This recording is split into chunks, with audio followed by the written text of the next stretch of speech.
Gunung Nago di Pauh Limo, nampak nan dari Kampus Sunan, tolong jawe, salam dari Ambo, Firman Wanipin, walau kita nak menjawe tangan, Assalamualaikum warahmatullahi wabarakatuh. Waalaikumsalam warahmatullahi wabarakatuh. Bapak Ibu, para pemirsa Ciloteh Wanipin yang baik hati, dimanapun Anda berada hari ini, pada hari ini kita bersama dengan salah seorang narasumber kita, di mana narasumber kita ini luar biasa. Kenapa saya katakan luar biasa? Karena beliau ini dulunya adalah seorang birokrat, kemudian bertransformasi menjadi seorang entrepreneur. Artinya beliau ini adalah salah satu founder dan juga ketua yayasan. Dan di samping saya adalah Bapak Haji Windas Novil SKM MM. Selamat pagi. Selamat pagi, Mawid Wanipin. Ya. Bapak Ibu, para pemirsa, Bapak Haji Windas Novil SKM MM. Kalau saya memanggilnya, panggilan akrab beliau Makwin. Ya, Makwin? Ya. Nah, jadi saya panggil beliau Makwin. Dan Makwin ini adalah ketua Yayasan Universitas Fordeko Bukit Tinggi. Ya, Makwin? Ya. Dan sebelum kita melanjut, juga saya sampaikan ke Bapak Ibu bahwa Bapak Windas Novil ini juga dulunya adalah mantan kepala dinas, bukan mantan kepala dinas, mantan sekretaris dinas. Ya, sekretaris dinas Kesehatan Provinsi. Dinas Kesehatan Provinsi Sumatera Barat. Dan juga beliau sampai hari ini, setelah masa purna tugas beliau masih eksis, yaitu karena barangkali juga ilmu yang beliau kuasai, ya Mawin ya. Beliau masih menjadi salah seorang tenaga ahli ya, ya Mawin, di DPRD Provinsi sampai sekarang. Sampai sekarang. Sudah berapa tahun tuh Mawin? Udah tahun keempat. Tahun keempat hari ini ya. Ini menandakan Makwin ini luar biasa. Kenapa luar biasa? Ya biasanya orang kalau sudah pensiun banyak di rumah. Ya. Tapi kalau Makwin kan beda. Ya Makwin. Makwin beda, tetap eksis. Dan juga beliau ini adalah alumni IKA Sumantri angkatan pertama. Ya. Itu tahun berapa tuh Makwin? Tahun 80. 80 ya. 80. Seharusnya tamatnya 79. Oh 79. Tapi karena perubahan kurikulum oleh Menteri Pendidikan, akhirnya tamat 80. 80 tamat. Seharusnya 79. 79. Jadi Makwin, barangkali pemirsa Ciloteh Wanipin ini rindu juga nih mendengar kisah Makwin nih. Ya kisah Makwin ini diawali tentu dari kisah kecil-kecil Makwin lah. Sampai Makwin hingga menjadi seorang ketua yayasan. Iya kan? Itu kan semuanya bukan instan, tapi butuh proses. Butuh proses, butuh perjuangan. Butuh perjuangan. Mungkin gitu Makwin. Mungkin Makwin sampaikan juga, ceritain masa kecil Makwin. Sebelum Makwin bisa sekolah di SMA 3, Makwin dulunya di mana waktu SD, SMP-nya. Silakan Makwin. Terima kasih Wanipin. Saya sekolah dulu SD Negeri 3 Cupak, Kabupaten Solo. Kabupaten Solo. Kabupaten Solo. Oh. Tapi orang tua saya yang perempuan berasal dari Kecamatan Lembang Jaya. Bapak saya dari Kecamatan Gunung Talang. Iya, Guntal ya. Guntal. Gunung Talang. Iya. Jadi saya sekolah di SD 3 Cupak. Di SD 3 Cupak. Setelah lulus di SD 3 Cupak, kebetulan saat itu 73, semua teman-teman kan dulu sekolahnya di Solo. Iya. Kalau di Solo kan ngekos juga. Iya. Nah, Kota Solo nih. Di Kota Solo. Oh. Oleh sebab itu karena ngekos juga, karena jaraknya juga jauh dari Cupak ke Solo, saya berinisiatif untuk masuk di SMP di Kota Padang. SMP berapa tuh Mawin? Saya mendaftar di SMP 7 Padang. Lolong. Oh, Lolong. iya. Daftar di situ, waktu itu masuk di situ. Alhamdulillah diterima di SMP 7 dan saya ngekos sendiri di Padang. Di Padang, di Jalan Juanda 12 Padang. Berarti Makwin dari SD 3 Solo Cupak. Ya. Itu luar rayon. Luar rayon. Luar rayon. Dulu kan zaman saya masuk sekolah itu tes. Nggak ada sistem rayon. Oh, nggak ada ya? Jadi tamat SD mau masuk SMP tes. Oh gitu. Setelah itu masuk SMA juga tes. Masuk SMA Juga tes juga. Jadi tanpa ada penilihat berapa nilai kita. Kita ikut tes seleksi. Nah, kebetulan tamat SMP 7 itu saya tahun 76. Baru lahir saya, Om. Ya, masuk tamat 76. Mendaftar saat itu adalah di SMA 1, pilihannya SMA 2 dan SMA 1. Kan waktu itu belum ada SMA 3. Belum. Tak tahu pengumuman hasil tes keluarlah di SMA 1 ada 3 papan pengumuman. Iya. Lihat di SMA 1 enggak ada. SMA 2 enggak ada nama. Tak tahu kata ibu guru SMA 1, "Nak, tu ada 1 papan lagi." Lihat tak tahu ada di SMA 3. Alhamdulillah terima di SMA Negeri 3. Tapi kata ibu guru tu, "Nak, nanti sekolahnya 6 bulan numpang dulu di SMA 2 Padang." Numpang dulu numpang. Setelah dapat penjurusan, baru kami pindah keseluruhannya ke Gunung Pangilun. Gitu kisahnya Wan Ipin. Itu jadi makanya berat juga perjuangan ya. Sampai Mak Win itu ke SMA 3 itu SMA ya 3, perjuangannya ya. Tapi tetap kosnya di Juanda 12. Mulai dari SMP udah ngekos. Sudah ya, Om? ngekos. Artinya sudah mulai mandiri. Sudah mulai mendidih. Oh. Jadi apa namanya, kita diajarkan oleh orang tua dulu masa kecil, karena saya 4 bersaudara, saya anak paling tua, diajarkan memasak, mencuci dan setrika.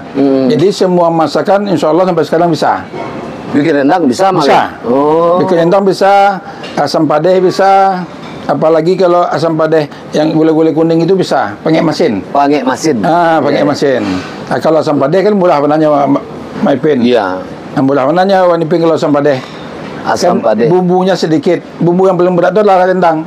Kalio jari, Om Win. Pandai. Oh, jadi Bapak Ibu, kalau generasi era Mak Win ini memang dibekali dari rumah. Di rumah. Mereka bisa masak, bisa mencuci, Ya. dan juga bisa mengurus diri sendiri. Ya. Saya sifat yang paling tidak yang paling saya suka itu Wanipin, kalau ke sekolah pakaian tidak berserika, saya tidak mungkin pakai pakaian itu. Oleh sebab itu walaupun zaman SMP dulu setrikanya itu dengan bara, Dengan baro, Om. dengan baro, tetap disetrika. Saya cuci di kantung disetrika. Jadi semua pakaian itu bersih, walaupun harganya tidak seberapa, tapi yang penting bersih dan bagus. Licin. Pakai kanji dulu tuh Wan Ben. Iya. Gitu. Pakai tapuang kanji. Tapuang kanji ya, supaya nyok tagang sandiang dah. Oh, baik. Iya. Mawin, dari SMA 3 kan Mawin nih udah SMA 3 Ya. sekolah. Habis itu Mawin melanjutkan studinya kemana? Saya dari SMA 3 dulu rencanakan mau masuk fakultas kedokteran. Iya. Pilihan pertama kedokteran, pilihan kedua ekonomi. Tak tahu lulus di ekonomi cadangan, kedokteran tidak lulus. Nah, pada saat yang bersangkutan, saya juga tes pilot Garuda di Tabing. Tes juga Garuda yang mengadakan. Jadi karena lulus di Tabing, saya berangkatlah ke Bandung. Ke Bandung. Rencananya kan disekolahkan 3 tahun itu di Swedia. Iya. Jadi sekolah saya tes di Nurtanio, tertulis saya lulus, wawancara pun lulus. Habis itu tes kesehatan. Tes kesehatan itu kita masuk ke ruang komplek, itu di sentrifus kita diputar, turun kita sekian detik, naik lagi, turun lagi kita, yang ketiga kali saya sudah tidak sadar. Jadi kata dokter penerbangan, Anda tidak lulus bukan karena Anda tidak sehat, tapi mengendalikan pesawat 35.000 kaki ke atas, Anda tidak mampu kesehatannya. Tapi kalau naik pesawat bisa, tapi kalau memiliki pesawat tidak mampu. Oleh sebab itu tidak lulus. Menganggurlah saya Wanipin di Bandung selama setahun. Menganggur? Ya, selama setahun saya menganggur di situ. Tentu orang tua saya cuma seorang guru di kampung, bapak saya cuma petani. Mau tidak mau, suka tidak suka, saya di situ bimbingan tes sambil jualan di kaki lima. Sempat juga jualan di kaki lima. Jadi saya jualan di kaki lima. Tujuannya adalah bagaimana saya bisa hidup di Bandung. Jadi memang berat perjuangannya itu. Setelah saya kuliah menganggur itu setahun di Bandung, saya tes kembali. Hanya terima dulu, zaman dulu kan ada perintis 1, perintis 2, perintis 3. Saya daftar perintis 1 juga cadangan di IPB. Saya balik ke Bandung, balik ke Padang. Selain Padang ada buka Akademi Pelawat Sumatera Barat. Jadi kata orang tua saya masih hidup, Bin, daripada nak kuliah, masuklah akademi perawat tu. Berfikirlah ambo di kampung di Solo semalam, besoknya langsung ke Padang, daftar. Akademi perawat itu di mana, Mak Win? Dulu di di M Jamil. M Jamil. Tapi setelah 6 bulan kuliah, tahu bahwa akademi perawat ini hanya 1 tahun. Istilahnya diploma 1 keperawatan. Iya. Kita kan tidak tahu betul saat tahu nama akademi perawat. Nah, setelah lulus kita diangkat pegawai negeri langsung. Jadi kita bukan mendaftar pegawai negeri seperti sekarang, tapi diangkat langsung oleh kementerian. Melalui Impres namanya dulu. Impres, instruksi presiden. Iya. Ditempatkanlah saya dulu pertama kali 1 tahun di Kuranji, baru dipindahkan oleh Kakanwil Kesehatan ke Muara Labuh. Mak Win ketika ditempatkan di daerah Kuranji itu saat jadi PNS sebagai apa di sana? Itu menjelang SK keluar. Jadi saya sebagai perawat di situ, di bagian keperawatan itu ditempatkan waktu saat itu adalah pimpinan puskesmas saya almarhum Dr. Ajah Fauziah Elita. Beliau sekarang udah almarhum. Kami di situ ditempatkan, setahun kami ditempatkan di situ. Keluar SK penempatan ke Solo, Kabupaten Solo. Ke kabupaten pulang kampung jadi? Iya, pulang kampung. Tapi bukan di kampung sendiri, tapi di Muara Labuh. Muara Labuh, Solo Selatan sekarang? Ya, sekarang Solo Selatan, dulu Kabupaten Solo. Iya, Kabupaten Solo. Kabupaten Solo. Jadi, setelah itu saya melapor pada Bupati, almarhum Pak Hasan Basri. Pak, PT saya ditempatkan di Solo oleh Kakanwil. Lah, Pak Islah di situ. Dr. Lifal di situ tuh Mbak Om saya lah, Dr. Lifal tuh saya kan. Beliau pimpinan Puskesmas. Melapor saya di situ, ngekos juga saya di situ. Selama saya di Muara Labuh itu, saya ditempatkan di bidang rawat inap. Bidang rawat inap. Rawat inap pasien sekaligus juga merangkap kepala bidang farmasi. Farmasi Puskesmas. Itu masih bermodalkan diploma 1, Om? Diploma 1 baru 2A SK-nya. Baru 2A. Gaji 14.600. Iya. Itu tahun berapa tuh, Mak Win, gaji 14.000? Tahun 83. 83 itu 14.000. 83 ya. Tapi kalau dihitung-hitung dengan 14.000 gaji untuk mendukung kebutuhan sebulan cukup hari? Oh, lebih. Lebih ya? Karena emas saat itu baru 3.500. 3.500. Satu emas. Om gajinya 14.000. 14.000. Jadi selama bekerja di Muara Labuh itu, habis selama di Puskesmas selama 3 tahun Om Ipin. Habis itu kan dulu ada rumah sakit Muara Labuh berdiri. Iya. Karena kita punya punya kemampuan, dibawalah saya oleh dokter pimpinan Puskesmas ini pindah ke rumah sakit Muara Labuh. Ditempatkan jadi kepala bangsal, merangkap bendaharawan penerima. Iya. Di rumah sakit. Disitulah saya berkembang, dan setelah di rumah sakit 1,5 tahun ada penerimaan Akademi Perawat Tugas Belajar se-Indonesia. Iya. Saya tes, orang Kanwil mengadakan dengan orang kementerian tes. Dari 36.000 lebih se-Indonesia, lulus 40 orang. Termasuk? 4 dari Sumatera Barat, termasuklah 1 saya yang lulus. Oh, termasuk salah ya, satunya. jadi dari Sumatera Barat ada lulus 4 orang. Akpar Bandung. Iya. Akademi Perawat Bandung. Nah, kalau Akademi Perawat Bandung, kita lulusannya kalau jadi pegawai negeri hanya 2B. Iya. Nah, karena kita sudah pegawai, tamat di situ, kita cuma masukkan ijazah untuk penyesuaian. Iya. Bukan untuk naik pangkat lagi, karena kita udah mau naik pangkat ke 2B juga. Setelah balik dari Bandung itu, dengan begitu beratnya perjuangan di Bandung selama 2 tahun kita tugas belajar, saya dikembalikan ke Kabupaten Solo. Nah, setelah melapor ke Dinas Kesehatan Kabupaten Solo, setelah kembali tahun 88, saya 86 ke Bandung nih. Iya. 88 kembali. Balik. Terus Kepala Dinas Kesehatan Kabupaten Solo saat itu adalah Dr. Azul Anhar Abdullah. Win, kamu tidak boleh lagi ke Solo Selatan sekarang. Iya. Ke Muara Labuh. Itu di mana dinas, Pak? Kamu di Dinas Kesehatan Kabupaten Solo. Apollo mau mengerti, Pak. Kamu kan perawat, Pak. Lebih bagus kamu bekerja di Puskesmas atau rumah sakit. Kamu bekerja di sini di peran serta masyarakat. Kamu staf di seksi peran serta masyarakat. Siapa? Kita kan tak mungkin mantah, Pemimpin. Iya. Tamat. Nah, itu padahal saya waktu itu dari Muara Labuh itu 2 tuh, Pemimpin. 2 orang. Satu kembali ke Muara Labuh, saya tinggal di Kabupaten Solo. Nah, di Kabupaten Solo tidak lama juga, Pemimpin. Hanya 1 tahun. 89 saya ditarik oleh Kanwil Kesehatan ke Dinas Kesehatan Provinsi Sumatera Barat. Ke provinsi. Ke provinsi. Di situ Kakanwilnya saat itu adalah, kepala dinasnya saat itu adalah Dr. Haji Yuslis Katin SKM. Beliau meminta, kamu saya tarik ke sini, pilih tempatnya di sini. P2M Kanwil, Ya.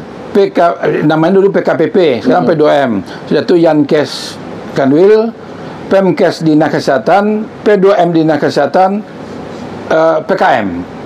PKM dulu penyuluhan kesehatan masyarakat. Iya. Nah, kalau dari seluruh banyak tempat yang ditawarkan, saya lihat di mana akademi kesehatan yang tidak ada. Kenapa saya pilih demikian? Agar kita bisa berkembang. Iya, iya. Nah, saya lihat dari sekian banyak tempat di Subdin Penyuluhan Kesehatan Masyarakat inilah akademi kesehatan tidak ada. Saya masuk di situ, walaupun di Subdin itu adalah anggarannya paling kecil. Iya, iya. Uang jalannya paling sedikit. Saya masuk di tantangan itu. Bagaimana saya sukses di situ. Nah, setelah disukses di situ, Kasubdin yang saat itu adalah Dr. Landus Haji Sukani Isa MPH, beliau memberikan kesempatan kepada saya untuk ditempatkan di staf seksi peran serta masyarakat. Itu tahun berapa tuh, Mak Win? Tahun 89. 89 ya? 89. Berarti Mak Win ketika pulang dari sekolah, dari Bandung ya? 88 ya? 88, menghadap kepada Bupati ya? Kepala Dinas. Kepala Dinas, akhirnya tetap dipindahkan ke Dinas Kesehatan Solo, Ya. Kabupaten Solo. Ya. Habis itu pindah ke Kota Padang, ke Kanwil. Ya, kan. Dan barangkali disitulah awal ya. Awalnya seorang Windas Nopil menapak karir di pusat ibu kota. Ya, ibu kota. Itu berapa lama Om? Tahun 89 itu berada di posisi itu? Jadi sebagai staf saya sampai tahun 1999. 99 saya diangkat pejabat kepala seksi peran serta masyarakat. Nah, karena saya belum adumlah, tahun 2000 saya diadumlakan dulu di Bukit Tinggi. Di inilah kisahnya Wanipin. Saat adumla itu sekolah pimpinan administrasi dasar umum lanjutan. Semua OPD provinsi saya mendapat peringkat 1. Oh, terbaik Om ya? Terbaik. Karena peringkat 1 itulah saya selesai pendidikan itu langsung, belum selesai pelantikan, tinggal seminggu lagi pendidikan, saya langsung dilantik kepala seksi peran serta masyarakat Provinsi Sumatera Barat.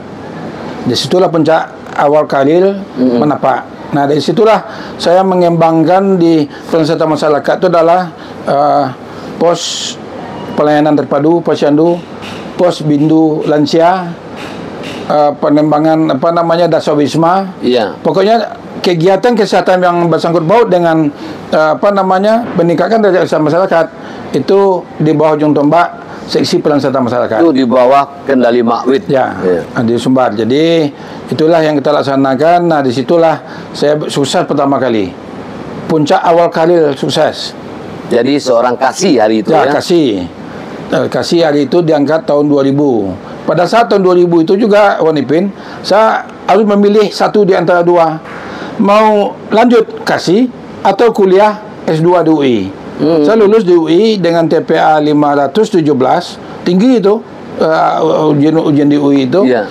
Saya ambil perencanaan kesehatan, lulus. Tapi saat itu adalah presiden kita Pak Gus Dur. Beliau dana tugas belajar ini dialihkan untuk pengentasan kemiskinan. Karena saat itu adalah dalam keadaan kita paceklik tentang masalah keuangan. Sebab habis krisis ya. Baru habis krisis, sehingga saya tidak mungkin memilih dua sekaligus dengan waktu yang bersamaan. Saya putuskan ambil kepala seksi dan saya kuliah S2-nya di UNP. Kuliah di UNP. Ya, karena saya ada di bidang promosi kesehatan, saya ambil adalah marketing. Berarti makanya Mak Win ambil MM ya. MM ya. Magister Manajemen. Ya, Magister Manajemen, jadi konsentrasinya marketing. Oh, marketing. Ya. Nah, kenapa saya juga ada SKM MM? Ya. Itu tahun 95 itu saya tes untuk ikut S1. Kenapa? Karena teman-teman saya semuanya udah S1. Iya. Saya terlambat S1 karena orang tua saya meninggal. Adik saya 3, saya anak tua, jadi saya agak telat kuliahnya. Nah, saya tes, ambil waktu pertama pilihannya adalah UI dan Undip. Tahu lulusnya di Undip, saya minta saat itu dipindahkan ke USU. Saya nggak punya keluarga nih di Semarang. Waktu itu ketua pantapnya di UI itu adalah Dr. Safrizal Sarif MPH. Beliau orang Lintobuo. Nah, saya minta bantu kepada beliau melalui family sehingga saya bisa dipindahkan ke USU. Nah, kuliahlah di USU. Nah, di USU saya aktif dengan organisasi. Saat itu saya adalah sekretaris BPM. Sekarang namanya kan Badan Penasihat Mahasiswa. Sekarang kan BEM. Nah, saya di BBM. Jadi ada senat, ada BPM saat itu. Kalau senat itu adalah namanya sekarang eksekutif. Kalau BEM itu yang legislatifnya. Nah, saya aktif di situ. Nah, disitulah. Nah, selama di USU, alhamdulillah, saya mendapat tugas belajar dari seluruh Indonesia itu di situ dapat nomor 1. Berarti tetap terbaik, Mak Win ini ada dimanapun sekolahnya, tetap menjadi number 1 ya. Pulang dari situ 97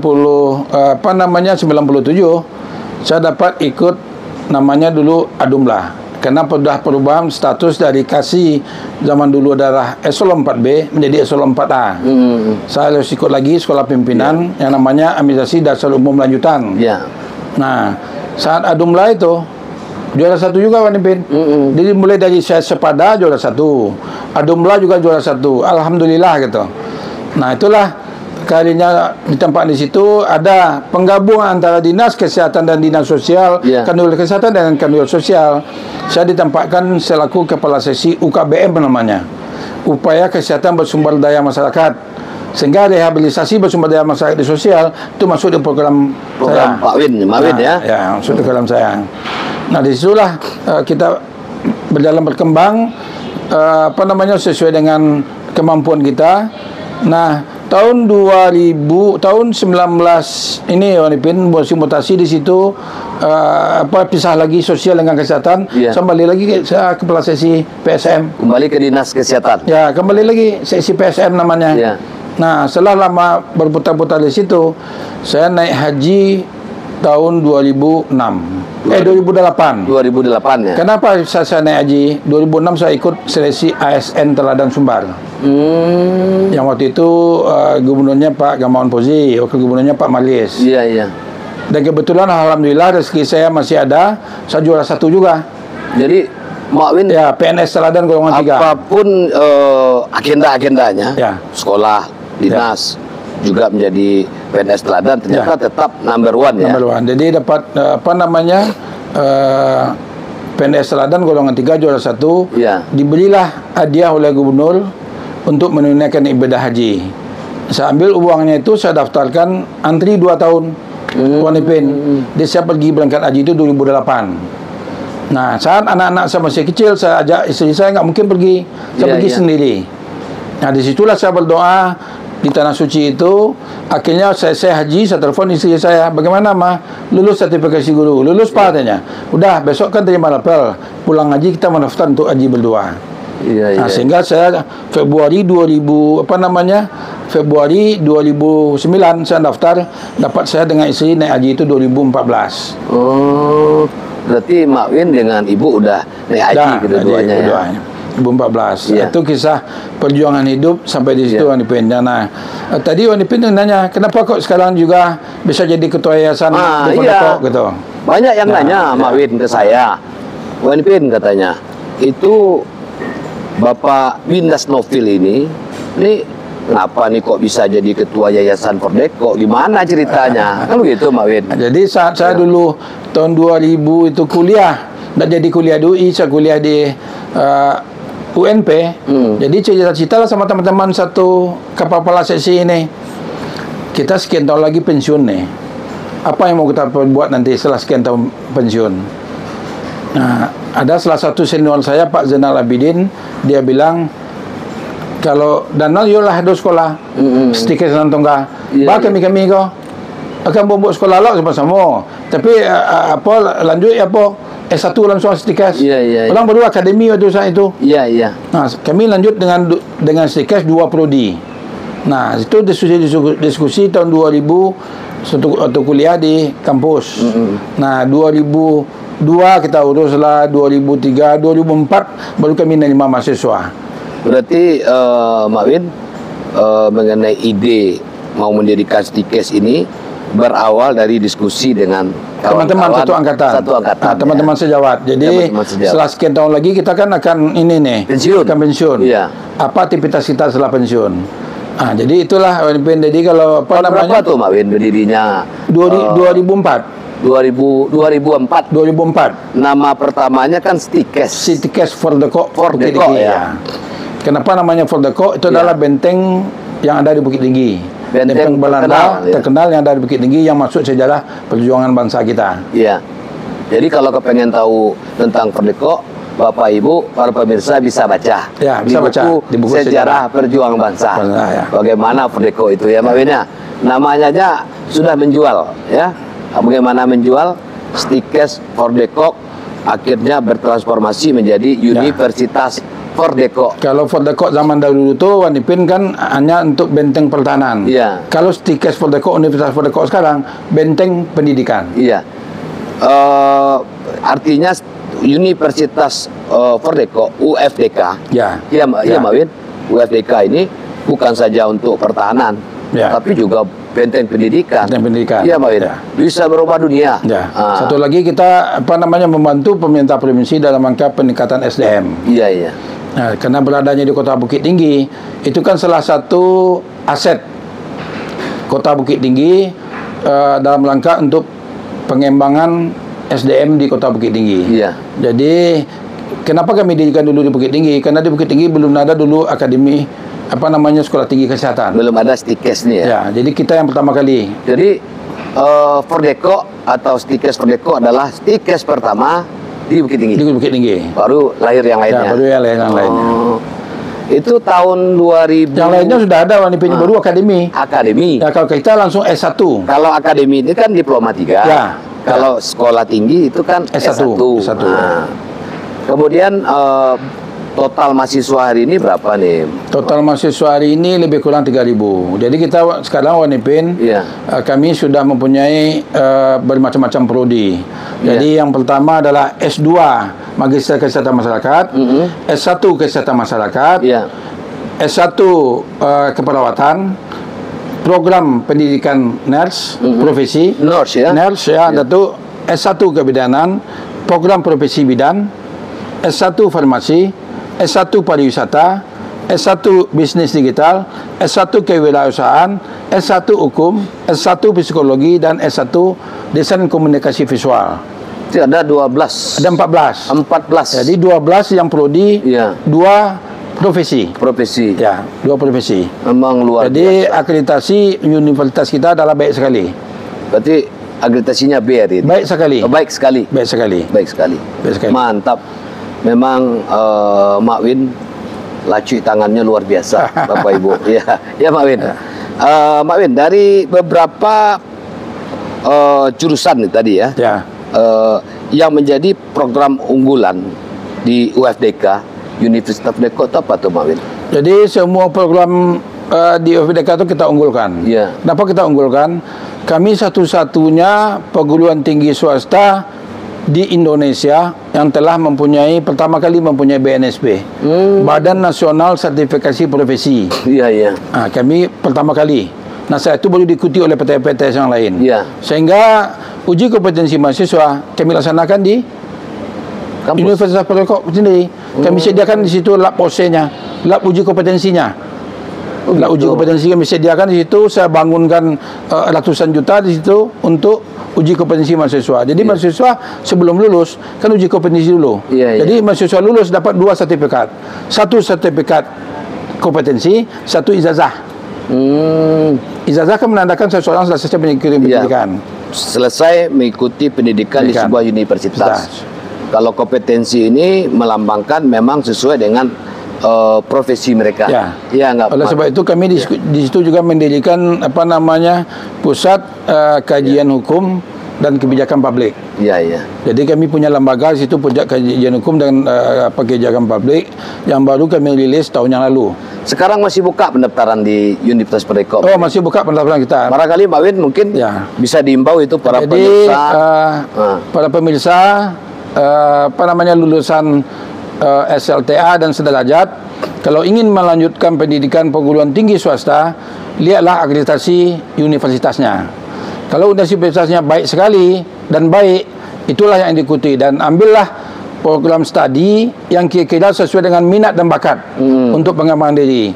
Di mana kami dari Universitas Fordekok Bukit Tinggi, saya selaku Ketua Yayasan Fordekok Bukit Tinggi, kami mempunyai 14 program studi. Tadi sudah sampaikan oleh Wan Ipin, jadi program studi silakanlah dipilih sesuai dengan kompetisi. Dan bagi mahasiswa yang akan kuliah non reguler, istilahnya tugas belajar yang sudah D3, kami menerima. Dan di sekolah kami ada yang ini Wan Ipin, yang enggak lain dengan PTS yang lain. Kami bayar kuliah setiap bulan. Kalau orang setiap satu semester bayar kuliah, kami bagi jadi 6, jadi bisa dibayar setiap bulan, sehingga meringankan beban orang tua untuk menyekolahkan anaknya di universitas. Sehingga dari misalnya orang kuliah, misalnya S1 Kesmas 6 juta dibagi selama 6 bulan. 1 juta. Nah, 1 juta. Ya. Itulah sebagai contoh. Jadi kebijakan kami di yayasan kemarin seperti itu. Jadi dengan adanya mulai COVID kemarin sampai sekarang lanjut. Jadi itu meringankan beban orang tua untuk melanjutkan anaknya sekolah. Jadi tidak ada mahasiswa kita yang putus sekolah. Iya. Dan kami juga di situ Wan Ipin melalui yayasan, seluruh anggota yayasan memberikan beasiswa kepada anak-anak fakir miskin yang benar-benar dia mempunyai kemampuan untuk kuliah. Kami gratiskan uang kuliah. Nah, gratisnya dalam arti kata yang membiayai semua anggota yayasan. Iya. Dan yang pergi kuliah, orang tuanya cuma mencari adalah untuk kebutuhan dia makan dan ongkos. Ya. Tapi yang kuliahnya udah semuanya gratis sampai tamat. Itu ada 40 orang. Hari ini di situ. Jadi yang digratiskan yang berasal dari fakir miskin yang memang benar-benar dia mempunyai kemampuan untuk sekolah. Iya. Nah, itulah bukti bakti kami yayasan untuk membantu mencerdaskan kehidupan bangsa kita. Iya. Baik, Bapak Ibu, sekali lagi seperti yang disampaikan oleh Ketua Yayasan Universitas Fordekok atau UFDK ini, Haji Windas Novil SKMMM, bagi yang anaknya yang ingin berkuliah dan menjadikan UFDK sebagai pilihan. Ya, Mawid? Ya. Jangan lupa jadikan Universitas Fordekok sebagai pilihannya. Dan untuk informasi lebih lanjut bisa dilihat nanti di web. Ya, di web. Di webnya UFDK. Ya. Karena di situ ada link pendaftaran bagi yang berminat. Ya. Dan juga UFDK juga menyediakan beasiswa untuk mahasiswa. Ya, menyediakan KIP. Ya, KIP ya. Nah, makanya hari ini Bapak Ibu rame-rame lah sekolahkan anaknya tempat Mak Win supaya bisa mengikuti jejak Mak Win ini. Insya Allah. Nah, dari nol beliau hingga beliau pernah menjadi sekretaris dinas kesehatan. Pensiunan kesehatan. Sekarang kebetulan diberi kesempatan oleh kawan-kawan di DPRD, ketua dan wakil ketua dan anggota dewan membantu beliau sebagai tenaga ahli provinsi. Sampai hari ini masih eksis ya. Insya Allah. Itulah seorang Haji Windas Novil SKMMM. Kuncinya ada 4, Wan. Iya. Kalau kita mau sukses itu, yang pertama adalah kerja keras, yang kedua kerja cerdas, yang ketiga kerja ikhlas, yang keempat kerja tuntas. Jadi yang dicari sekarang orang yang cerdas, bukan orang yang pintar. Cerdas pasti pintar, pintar belum tentu cerdas. Betul. Nah, ini yang saya tanamkan kepada seluruh dosen-dosen kami di UFDK, 4K ini. Kerja keras, kerja cerdas, kerja ikhlas, kerja tuntas. Itulah trik supaya tip dikasih oleh Mak Win. Saya manggilnya Mak Win, Haji Windas Novil SKMMM, terhadap kehidupan ke depan. Ya, itu ada 4. Tapi ada juga satu lagi, Wan Ipin. Apa tuh, Mak Win? Kalau kita punya gaji dari manapun, jangan lupa sebagian kita sedekahkan. Iya. Karena penghasil rezeki kita, ada rezeki orang lain yang ikut dengan rezeki kita. Iya. Jangan lupa sedekah.